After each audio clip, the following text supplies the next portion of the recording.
Amai e os vossos inimigos. Mateus 5, 43-48. Um missionário das ilhas contou a história de uma velha Maori que, por causa de suas qualidades combativas, recebeu o nome de guerreira mulata. Um dia ela converteu-se e sua vida se transformou.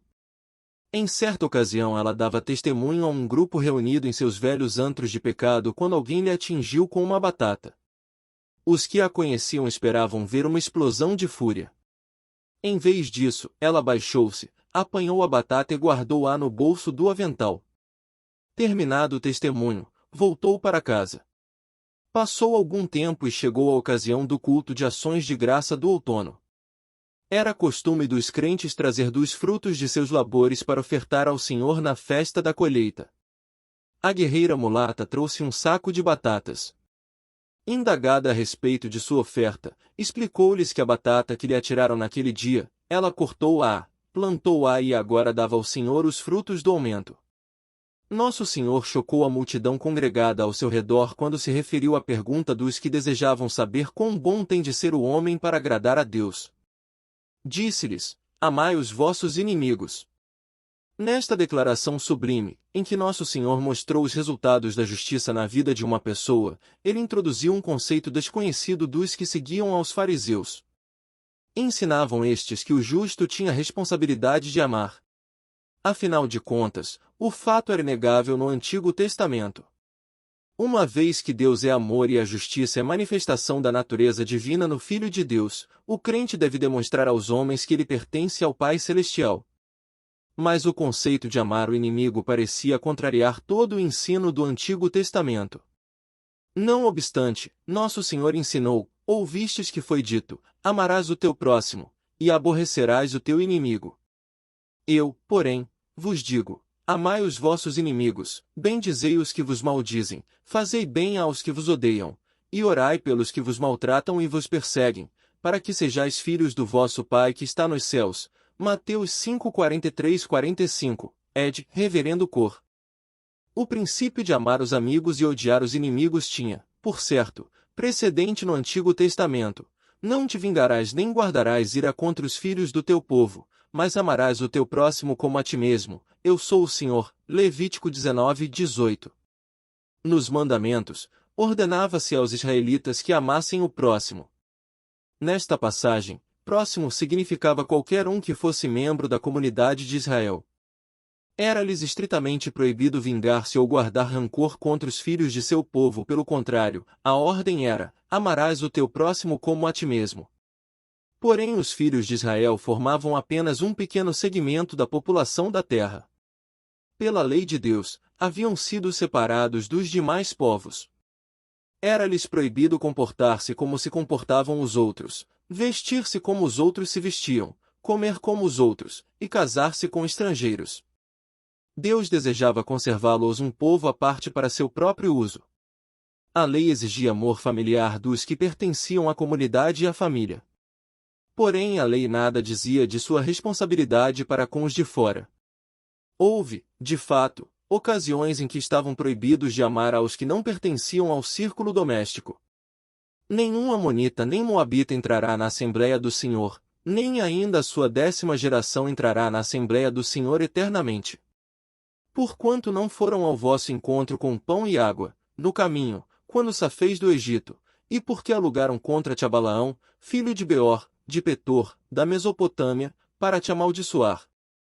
Porém o Senhor teu Deus não quis ouvir Balaão, antes trocou em bênção a maldição, porquanto o Senhor teu Deus te amava. Não lhe procurarás nem paz nem bem em todos os teus dias para sempre. Deuteronômio 23, 3, 6. De acordo com Gênesis 19, 33, 38, os filhos de Amon e os filhos de Moabe eram descendentes de Ló, nascidos da relação incestuosa de Ló com suas 2 filhas enquanto ele estava embriagado. Os Moabitas e os Amonitas eram parentes consanguíneos dos israelitas. Quando Deus redimiu os filhos de Israel do Egito e os enviou através do deserto em direção da terra prometida, esses parentes consanguíneos opuseram-se à entrada de Israel na terra. Aqui estava um povo em viagem, precisando comprar alimento e água dos povos por cujas terras passavam. Mas os Amonitas e os Moabitas recusaram-se a vender aos israelitas água ou alimento. Pecavam, assim, contra o sangue. Deus disse que em virtude de os amonitas e moabitas se tornarem inimigos de Israel, nunca seriam aceitos na nação. Não poderiam participar de nenhuma das bênçãos que Deus proporcionaria aos filhos de Abraão. O capítulo 23 de Deuteronômio traz a ordem divina segundo a qual deviam amar o próximo, mas havia certos inimigos que eles deviam odiar eternamente, excluindo-os da comunhão e participação em suas bênçãos. Os fariseus conheciam o Antigo Testamento e haviam deduzido seus princípios de justiça sobrepondo esses dois mandamentos. Ensinavam que a piedade requer que amemos aos que são amáveis, aos que estão próximos de nós e nos são caros, mas justificasse o ódio aos demais. O Senhor, ao dar instruções concernentes à justiça, foi além da exigência dos fariseus e disse que, embora os fariseus tenham dito corretamente que deviam odiar o inimigo, ele lhes ordenava amar aos seus inimigos, bendizer aos que os amaldiçoavam, fazer o bem aos que os odiavam e orar pelos que os maltratavam e os perseguiam. Odiando aos que se opunham à vontade de Deus, os filhos de Israel revelavam a justiça divina. Mas o Senhor queria que os que manifestavam a justiça fossem instrumentos, não para revelar a justiça de Deus odiando os que se opunham a ele, mas para revelar o amor de Deus a despeito da oposição. O amor de Deus não era dado somente aos que reagiam de modo favorável, era dado ao mundo inteiro. Porque Deus amou ao mundo de tal maneira que deu o seu Filho unigênito, para que todo o que nele crê não pereça, mas tenha a vida eterna. João 3,16.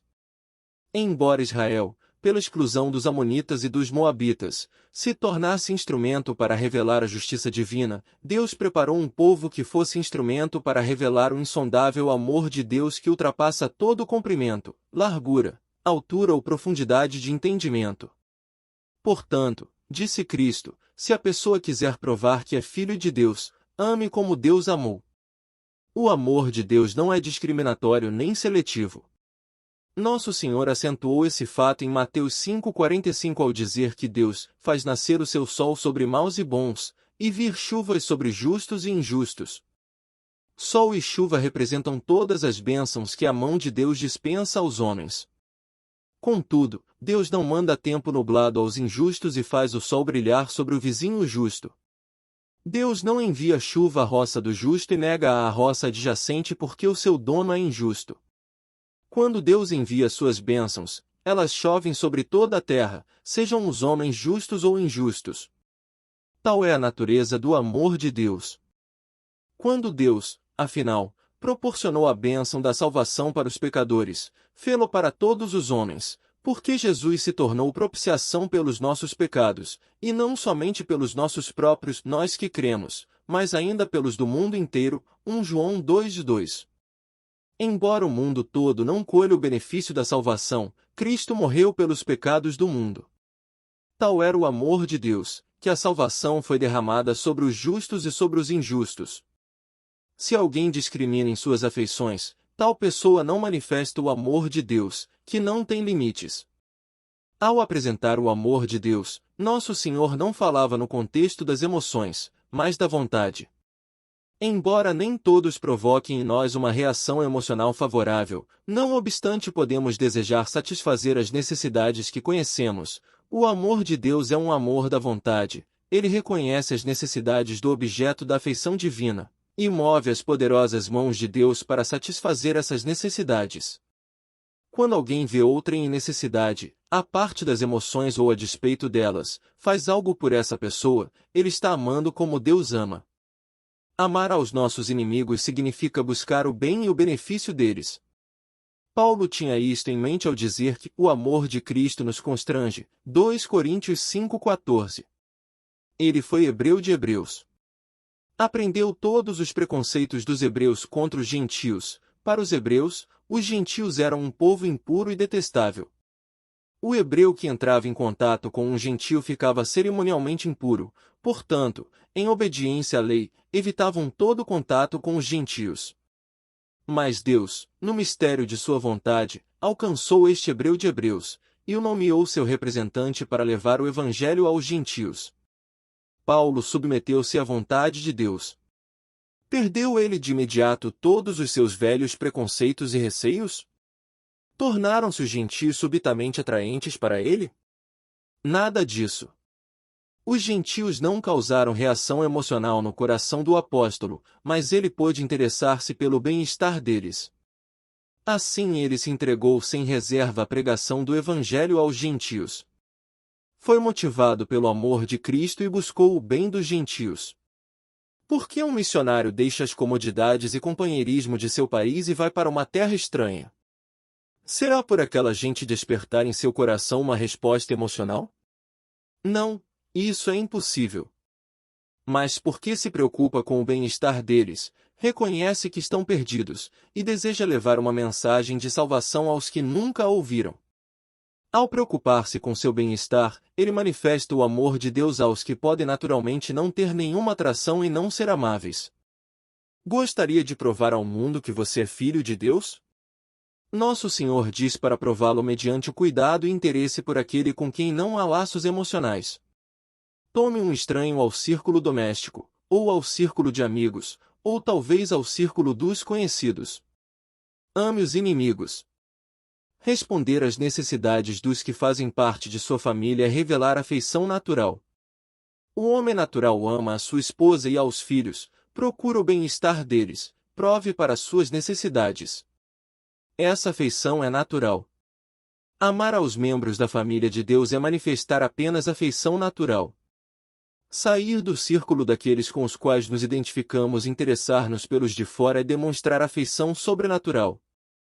Nosso Senhor exige isto em Mateus 5:46-48. Se amardes os que vos amam, que recompensa tendes? Não fazem os publicanos também o mesmo? E se saudardes somente os vossos irmãos, isto é, comunhão com aqueles com os quais você tem laços naturais, que fazeis demais?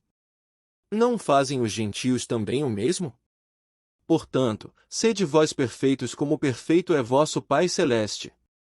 Passamos agora a uma declaração resumida de Nosso Senhor em resposta à pergunta suprema que ia na mente dos ouvintes: até que ponto deve o homem ser bom para agradar a Deus?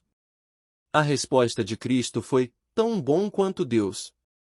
Deus não se satisfaz com coisa alguma menos do que perfeição absoluta. Quão bom tem de ser o homem para permanecer na presença de Deus?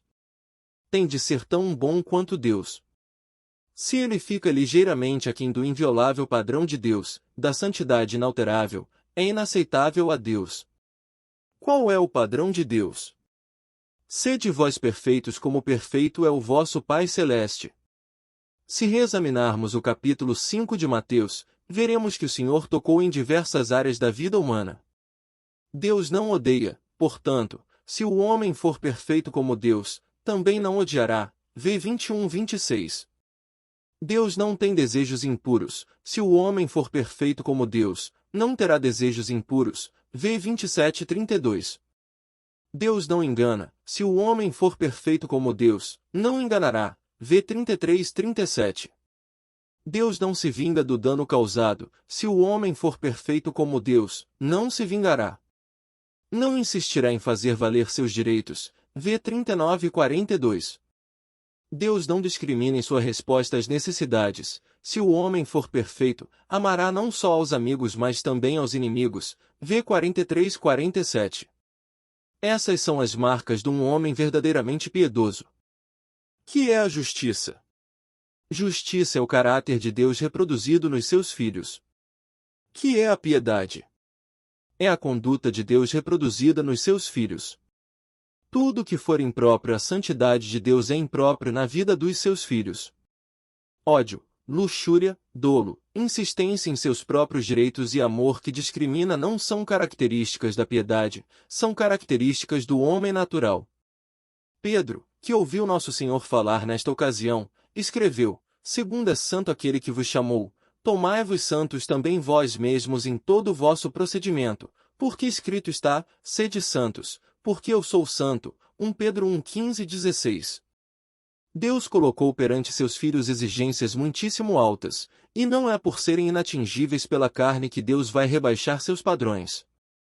O Senhor ainda diz: portanto, sede vós perfeitos como perfeito é o vosso Pai Celeste. Esta parte do ensino do Senhor acentua que Deus nos chamou à santidade, palavra que tem desaparecido de nosso vocabulário.